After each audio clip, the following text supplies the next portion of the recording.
வணக்கங்க. இன்றைக்கி நம்ம என்ன பார்க்க போகிறோம் அப்படின்னு பார்த்தீங்கன்னா, கடலைப்பருப்பு வடை தான் பார்க்க போகிறோம். ஸோ வாங்க வீடியோக்குள்ளே போகலாம். வீடியோக்குள்ளே போகிறதுக்கு முன்னாடி ராஜேஸ்வரி மனோகரன் சேனலை வந்து சப்ஸ்கிரைப் பண்ணிக்கோங்க. பக்கத்தில் இருக்க பெல் ஐக்கானை கிளிக் பண்ணிக்கோங்க.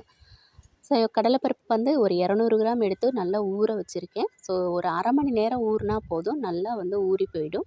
ஊறினதுக்கப்புறம் இது வந்து மிக்சியில் வந்து ரிவைஸில் வந்து ஒரு 2 டைம்ஸ் நீங்கள் போட்டிங்கனாலே நல்லா கொரகொரப்பாக அரைஞ்சிரும். உங்களுக்கு தேவையான அளவுக்கு நீங்கள் வந்து ரிவர்ஸ் பண்ணிக்கலாம். ஊற வச்சதில் ஒரு ஸ்பூன் அளவுக்கு மட்டும் நான் கடலைப்பருப்பை அரைக்காமல் முழுசாக எடுத்து வச்சுருக்கேன். அதை வந்து நீங்கள் அந்த கொரகொரப்பாக ஆட்டினதில் வந்து எடுத்து போட்டுக்கலாம். சாப்பிடும்போது நம்ம முழுசாக அந்த பருப்பு வந்து நல்லா மொறுன்னு வாயில் பல்லில் படும்போது ரொம்பவே டேஸ்ட்டாக இருக்கும். இதுக்கு தேவையானது என்னென்ன அப்படின்னு பார்த்திங்கன்னா, ஒரு பெரிய வெங்காயம் நல்லா நைஸாக சாப் பண்ணிக்கோங்க.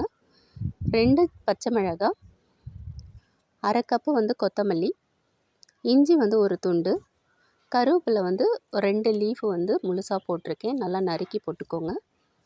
இது எல்லாத்தையும் போட்டு நல்லா மிக்ஸ் பண்ணிக்கோங்க. இதுக்கு தேவையான சால்ட்டு எல்லாத்தையும் நல்லா பிசைஞ்சிட்டு சின்னதாக நீங்கள் உருண்டை பிடிச்சிக்கோங்க. ஒரு 2 நெல்லிக்காய் சைஸ் அளவுக்கு வந்து நீங்கள் நல்லா உருண்டை பிடிச்சி, நீங்கள் வந்து நல்லா சப்பையாக வந்து சப்பையாக தட்டினீங்கன்னா வெடிப்பு வந்துடும். லைட்டாக மட்டும் நீங்கள் அமுக்கி மட்டும் அப்படியே போட்டிங்க அப்படின்னு சொன்னால், எண்ணெயில் போட்டிங்கன்னா வடை வந்து ரொம்பவே டேஸ்ட்டாக இருக்கும், வெடிப்பு கொடுக்காது. இது வந்து நான் வந்து கடலெண்ணெய் யூஸ் பண்ணுறேன். உங்களுக்கு தேவையானது நீங்கள் என்ன எண்ணெய் வேணாலும் யூஸ் பண்ணிக்கலாம், எண்ணெயில் போட்டு எடுக்கிறதுக்கு. ஸோ எண்ணெய் நல்லா காஞ்சிருச்சு. வடை வந்து நான் போடுறேன்.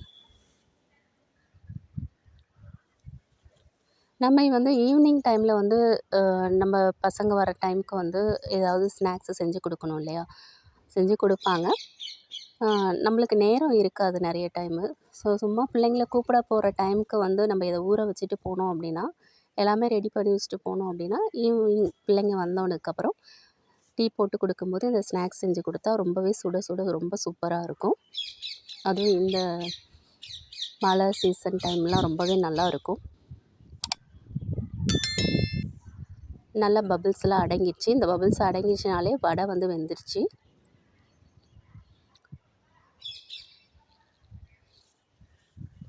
ஸோ இந்த மாதிரி நீங்களும் உங்களோட குழந்தைங்களுக்கு வந்து ஈவினிங் டைமில் செஞ்சு கொடுக்கலாம்.